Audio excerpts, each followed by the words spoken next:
नमस्कार मु स्वप्ना स्वागत जनाऊँ आम यूट्यूब चैनल गुगुस वर्ल्ड को। आपण मैंने तो जानी थे आज महाअष्टमी माँ आज महा अष्टमी पूजा। आज माँ को महागौरी रूप में पूजा करा जाए। विगत 7 दिन धरी माँ विभिन्न रूप में पूजा हो आसूला। आज हूँ महाअष्टमी। महाअष्टमी तो समस्ते पूजा मंडप रे जाइए पूजा करती, किंतु बेंगलोर रे तो सेपरी किछि पैंडल मो पाखापाखि नथिला बोली मु घरे ही आज महाअष्टमी पूजा करुच्ची। महाअष्टमी पूजा देखु मो माँ गोटे हार प्रस्तुत करुच्ची। माँकर हलदिया वस्त्र हलदिया फूल बहुत पसंद बोली मो माँ हलदिया गेंडु फूल आनी। माँ मुझे हलदिया गेंडु फूल प्रस्तुत करी।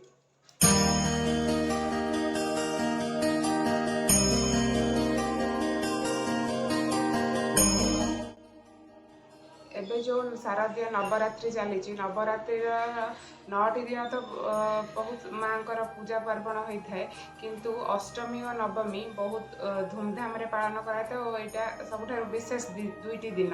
यही दिन में आपण कन्या पूजन भी रही। अष्टमी दिन भी आप कन्या पूजन करें, ना नवमी दिन भी करें। मु आसंता काली नवमी तिथि कन्या पूजन रखी। अष्टमी आम महाअष्टमी दुर्गा महाअष्टमी आम कर परिवार मंगल कामना पिलामानकर सुख संपद जदि आपण कुआरी झील मैंने थे यही व्रतटी कले विवाह जदि हो पार नथिबो कि विलंब होइथिबा कि मनोवांछित वर प्राप्ति यही पूजाटी कले माँ निश्चय फलप्रद करि। स्त्री लोक मैंने जदि कर परिवार मंगल शुभ मनासी था और माँ आशीर्वाद कर मंगल कामना ही करी। देखंतु सांग माने आपण तो आगरू देखि थिबे सबुदिन मु किपरि भाबे नुआ नुआ झोटी रंगोली पकाई थाए। आज भी माँ को पई गोटे झोटी रंगोली पकाई। आपण कमेंट करी कहिबे आपण को केमिति देखा जाउछि। देखंतु एबे आमे समस्ते पूजा करने सबू फूल सबू जिनस जोगाड़ नहींचु। आम पाख घर जड़े रोचंती सी भी प्रथम करी दुर्गाष्टमी आरंभ कले, तो सी भी आसी मो सहित पूजा कले। आज आमर पूजा सबुदिन तो मु निजे पूजा कर दिए, किंतु आज जेहेतु अष्टमी अच्छी तो माँ को भल भाव में पूजा करने पंडा बाबा को कहली टिके भल से मंत्र पढ़ी कि माँ को पूजा करने। आसतु एबे देखिबा आमे आज अष्टमी पूजाटी किपरि भाबे कलु।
सर्वज्ञ सर्ववरद सर्वदुष्टभयंकरी सर्वदुःखहरे देवी महालक्ष्मी नमः। ओम महागौरी देवीभ्यो नमः। ओम महागौरी देवीभ्यो नमः। ओम महागौरी देवीभ्यो नमः। ओम महागौरी देवीभ्यो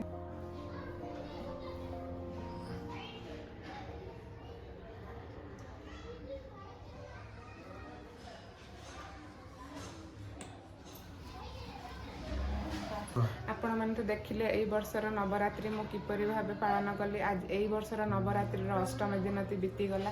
ଆଜି ମହାଷ୍ଟମୀଟି କିପରି ଭାବେ ପାଳନ କଲି ଆପଣମାନେ ତ ଦେଖିଲେ। ଆପଣମାନେ ଟିକେ ଦେଖନ୍ତୁ, ପ୍ରଥମ ଦିନ ମୁଁ ଏଇଠି ଆପଣଙ୍କୁ ଦେଖେଇକି ଫସଲ କରିଥିଲି। ଦେଖନ୍ତୁ ମାଆଙ୍କ କୃପାରୁ ମୋର ଫସଲଟି କିପରି ବହୁତ ଭଲ ଭାବରେ ହେଇଛି। ଏ ଫସଲର ଟିକେ କିଛି ବିଷୟରେ ମୁଁ କହୁଛି। ଯଦି ଆପଣଙ୍କର ଜୀବନ ଧର ଆପଣ ନବରାତ୍ରି କରୁଛନ୍ତି, ତ ଯଦି ଫସଲଟି ଆପଣଙ୍କର ଭଲ ହେଉଛି ତାହେଲେ କୁହାଯାଏ କି ବର୍ଷ ଯାକର ଆପଣଙ୍କର ଭଲରେ ବିତିବ। ଯଦି ଫସଲଟି ଟିକେ ଖରାପ ହୋଇଥାଏ ତାହେଲେ ବର୍ଷକ ମଧ୍ୟରେ କିଛି ଆପଣଙ୍କର ଉପର ନିଚେ ହେଇକି ଯାଇଥାଏ। ଆଜିର ତ ଅଷ୍ଟମୀ ତିଥିଟି ସରିଗଲା, ନବମୀ ଅଛି ଆଉ ଗୋଟିଏ ଦିନ ନବରାତ୍ରିର ଗୋଟିଏ ଦିନ। ଏ ବର୍ଷର ନବରାତ୍ରିଟି ଶେଷ ହୋଇଯିବ ନବମୀ ତିଥିରେ। ନବମୀ ତିଥିରେ ମୁଁ 9ଟି କନ୍ୟାଙ୍କୁ ପୂଜନ କରିବି। ସେଇ ବିଷୟରେ ଆପଣଙ୍କୁ ନବମୀ ଦିନ ହିଁ ମୁଁ ଆପଣଙ୍କୁ କହିବି ଓ କିପରି ଭାବେ ପୂଜା କଲି ସେଠି ଆପଣଙ୍କୁ ଦେଖେଇବି। ଆଜିର ଭିଡ଼ିଓଟି ଏଇ ପର୍ଯ୍ୟନ୍ତ ଥିଲା। ଯଦି ଆପଣମାନଙ୍କୁ ଆମର ଭିଡ଼ିଓଟି ଭଲ ଲାଗିଥିବ ତାହେଲେ ଆମ ଭିଡ଼ିଓଟିକୁ ଲାଇକ୍ କରିବେ, ସେୟାର କରିବେ ଓ ସବସ୍କ୍ରାଇବ୍ କରିଦେବେ ଆମ ଚ୍ୟାନେଲକୁ। ଆପଣଙ୍କର ସପୋର୍ଟ ଆମକୁ ଭିଡ଼ିଓ କରିବାରେ ବହୁତ ସାହାଯ୍ୟ କରିଥାଏ। ରହିଲି, ଜୟ ଜଗନ୍ନାଥ। ଜୟ